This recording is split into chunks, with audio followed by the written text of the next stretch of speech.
எல்லாருக்கும் வணக்கங்க. இன்றைக்கி தொழில் சம்மந்தமான ஒரு சின்ன பதிவுங்க. இன்றைக்கி நம்ம மக்கள்கிட்ட இந்த செக்கு எண்ணெயும் ஹோம்மேடு மசாலா வகைகளும் நல்ல வரவேற்பு பெற்றிருக்குங்க. இதனால் பார்த்திங்கன்னா இந்த தொழில் பண்ணுறவங்க அதிகமாகிட்டாங்க. இதை சார்ந்த ஒரு தொழிலை தான் இன்றைக்கி நம்ம பார்க்க போகிறோம்.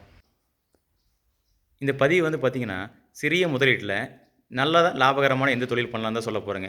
இன்றைக்கி மக்கள் பெரிதும் பெருமுறை செக்கு எண்ணெய் தொழிலை பற்றி தான் இன்றைக்கி பார்க்க போகிறேங்க. இதில் நீங்கள் பார்த்திங்கன்னா செக்கு எண்ணெய் இன்றைக்கி நிறைய பேர் உற்பத்தி பண்ண ஆரம்பிச்சிட்டாங்க. செக்கு இயந்திரம் போட்டு நிறைய பேர் செக்கு எண்ணெய் உற்பத்தி பண்ண ஆரம்பிச்சிட்டாங்க. ஆனால் பார்த்திங்கன்னா இன்றைக்கி செக்கு இயந்திரம் உற்பத்தியாளர்கள் பார்த்திங்கன்னா குறைவாக தான் காணப்படுறாங்க.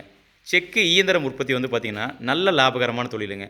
இதை இளம் தலைமுறையும் நடுத்தர வயதினரும் நல்லா சிறப்பாக செய்யலாங்க. எப்படின்னு பார்த்தீங்கன்னா ஒரு செக்கு இயந்திரம் உற்பத்தி பண்ணுறதுக்கு ஒரு 1,50,000 லட்ச ரூபாலேருந்து 2 லட்ச ரூபா செலவாகுங்க. ஒரு மிஷினில் பார்த்தீங்கன்னா 50,000லேருந்து 1 லட்ச ரூபா வரைக்கும் இன்றைக்கி லாபம் ஈட்ட முடியுங்க. இன்றைக்கி இந்த மிஷின் பார்த்தீங்கன்னா ஸ்டீல் கேஸ்டிங்க, இது உரல், இது உலக்க, இதெல்லாம் இரும்பு கம்பெனியில் ஊற்றுறது. மற்ற மிஷின் பாகங்கள்லாம் பார்த்தீங்கன்னா மோட்ரு கம்பெனிலேருந்து வாங்கிக்கிறாங்க. ஃபேப்ரிகேட்டரை வச்சு ஃபேப்ரிகேட்டர் பண்ணிடுறாங்க.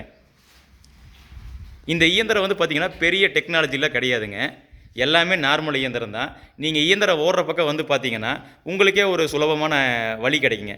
இந்த செக்கு இயந்திரம் உற்பத்தி பண்ணுறதுக்கு பார்த்திங்கன்னா உங்களுக்கு ஒரு ஒர்க் ஷாப் இருந்தால் போதுங்க. அது கிராமமாக இருந்தாலும் சரி, எங்கே இருந்தாலும் சரி, ஒரு சின்ன ஒர்க் ஷாப்பு, ஒரு 20க்கு 20 ஒர்க் ஷாப் இருந்தாலே நமக்கு போதுமானதாக இருக்குங்க. கோயம்புத்தூரில் இல்லை மற்ற ஏரியாவில் எல்லா பக்கமும் ஒர்க் ஷாப் இருக்குது. நீங்கள் மெஷின் ஷாப்பில் கடைஞ்சிக்கலாம். எல்லாமே அவுட் சோர்சிங் பண்ணி வாங்கி நீங்கள் பாகங்களை சேர்த்து இணைச்சாலே மெஷின் உற்பத்தி ஆயிருங்க. குறைஞ்சபட்சம் ஒரு மிஷினுக்கு 50,000 லாபம் கிடைக்கும். இது என்னென்னு பார்த்தீங்கன்னா இளம் வயதினர் பார்த்தீங்கன்னா இந்த தொழிலை பற்றி நல்ல ஒரு திட்டம் வரைபடம் போட்டிங்கன்னா ஒரு ப்ராஜெக்ட் ரிப்போர்ட்டை யார் இந்த தொழிலை பண்ணோன்ட்ருக்கீங்களோ சரியான முறையில் கொண்டு போய் சேர்த்திங்கன்னா இது ஒரு நல்ல தொழிலுங்க. எப்படின்னு கேட்டிங்கன்னா தொழிலை பற்றி A to Z நம்ம மிஷின் பண்ணால் தொழிலை பற்றி A to Z நம்ம தெளிவாக மக்களுக்கு கொண்டு போய் சொல்லணுங்க. ஏன்னு கேட்டிங்கன்னா இன்றைக்கி இந்த தொழிலில் வரவங்களாம் பார்த்திங்கன்னா மிடில் கிளாஸ் மக்கள் தான் வராங்க. மிடில் கிளாஸ் மக்களுக்கு ஒரு சரியான திட்டமிடுதல் எந்த அளவுக்கு இருக்குதுன்னு நமக்கு தெரியாதுங்க. தொழில் ரீதியாக நான் சொல்ல வரேங்க. ஏன்னு கேட்டிங்கன்னா இன்றைக்கி தான் தொழிலுக்குள்ளே மிடில் கிளாஸ் மக்கள் வந்துட்டுருக்காங்க. அப்போ இந்த தொழிலை நீங்கள் நல்லா வளர்ந்த தொழிலதிபர்கள் பண்ணுறாங்களான்னு பார்த்தீங்கன்னா செக் எண்ணெய் தொழில் இல்லைங்க. எல்லாருமே விவசாய குடும்பத்தில் இருக்கிறவங்களோ, விவசாயத்தில் ஆர்வம் இருக்கவங்களோ, நல்லா சிறிய முதலீடு வச்சுருக்கவங்க தான் இதை பண்ணுறதுக்கு ரெடியாக இருக்காங்க, முன் வராங்க. அப்போ பார்த்திங்கன்னா இந்த தொழிலோட முழு ப்ராஜெக்ட்டுங்க. ஒரு தொழில்னா ஒரு 2 மிஷின் போடணும். 2 மிஷின் போட்டால் தான் தேங்காய் தனியாக, எள்ளு கடலை தனியாக ஆட்ட முடியும்.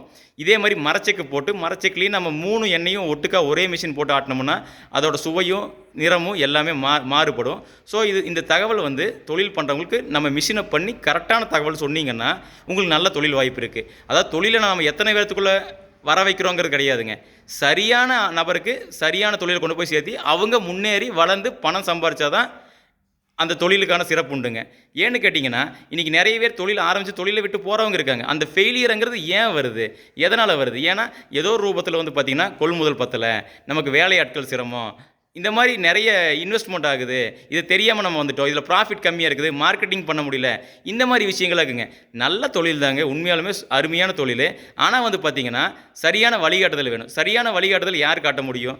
நம்ம மிஷின் உற்பத்தியாளர்கள் கண்டிப்பாக சரியான வழிகாட்டுதல் காட்ட முடியும். இன்றைக்கி ஒரு 2 மிஷின் போட்டிங்கன்னா குறைஞ்சபட்சம் ஒரு 4 லட்ச ரூபாலேருந்து 5 லட்ச ரூபா தேவைப்படுங்க. டெய்லி ஒரு மிஷினுக்கு நீங்கள் ஒரு 200 கிலோ ஆட்டுறீங்கன்னா ஒரு இன்றைக்கி ஆவரேஜாக கடலைப்பருப்பு 100 ரூபாய்க்கு விற்கிது, எள்ளு 150 ரூபாய்க்கு விற்கிது, தேங்காய் பருப்பு 100 ரூபா 105 ரூபாய்க்கு விற்கிதுங்க. அப்போது 200 கிலோவுக்கு இன்றைக்கி ஒரு 20,000 ரூபாலேருந்து 25,000 செலவு போட்டிங்கன்னா 20 நாள் நீங்கள் உற்பத்தி பண்ணிங்கன்னா 5 லட்ச ரூபா வேணுங்க. ஏன்னா எண்ணெய் தெளியறதுக்கு 10லேருந்து 15 நாள் கண்டிப்பாக ஆகுங்க. அதனால் ஒரு 5 லட்ச ரூபா நீங்கள் பார்த்திங்கன்னா ரா மெட்டீரியலுக்கான முதலீடு வேணுங்க. பருப்பு வகைகளுக்கு முதலீடு வேணும். மிஷினுக்கும் பில்டிங்க்கும் ஒரு வாடகை கட்டம் பிடிச்சாலும் ஒரு 50,000 ரூபா அட்வான்ஸ் கொடுக்க வேண்டியதாக இருக்கும். மோட்ரு மற்ற மீட்ரு பாக்ஸஸ் இந்த செலவெல்லாம் இருக்குங்க. மிஷினுக்கு ஒரு 4லேருந்து 5 லட்ச ரூபாய்ங்க. ஸோ ஒரு 10லேருந்து 12 லட்ச ரூபா இருந்தால் தான் நம்ம இந்த தொழில் ஆரம்பிக்க முடியும். இந்த சரியான திட்டத்தை நீங்கள் தொழில் பண்ணுறவங்க கொண்டு போய் சேர்த்தோணுங்க. இதுக்கப்புறம் நீங்கள் ஆள் போட்டிங்கன்னா ஆள் கொடுக்குற சம்பளம் மற்ற விஷயங்கள்லாம் தெளிவாக சொன்னால் தான் முன்னேற்றத்தில் நம்ம எவ்வளோ கொள்முதல் போட வேண்டியிருக்கும். இந்த மாதிரி சரியான ப்ராஜெக்ட் காஸ்ட் நம்ம மக்களுக்கு கொண்டு போய் சொல்லி நீங்கள் மிஷினை உற்பத்தி பண்ணி கொடுத்தீங்கன்னா ஒரு மிஷினுக்கு நீங்கள் உற்பத்தி பண்ணால் குறைஞ்சபட்சம் 50,000லேருந்து 1 லட்ச ரூபா இன்றைக்கி ஒரு மிஷினுக்கு லாபம் இருக்குங்க. அப்போ நீங்கள் மாதத்துக்கு ஒரு 10 மிஷின் நீங்கள் விற்பனை பண்ணிங்கன்னா 10 மிஷினுக்கு ஒரு 50,000 ரூபா போட்டிங்கன்னா நீங்களே கணக்கு போட்டுக்கோங்க, ஒரு 5 லட்ச ரூபா உங்களுக்கு லாபம் கிடைக்குங்க. அதனால் இந்த மிஷின் உற்பத்தி ஒரு நல்ல தொழில். ஆனால் அது நேர்மையான முறையில் மக்களுக்கு சரியான தகவலை சொல்லி கொண்டு போய் சேர்த்துனோம்னா இந்த தொழில் சிறப்பாக இருக்குங்க.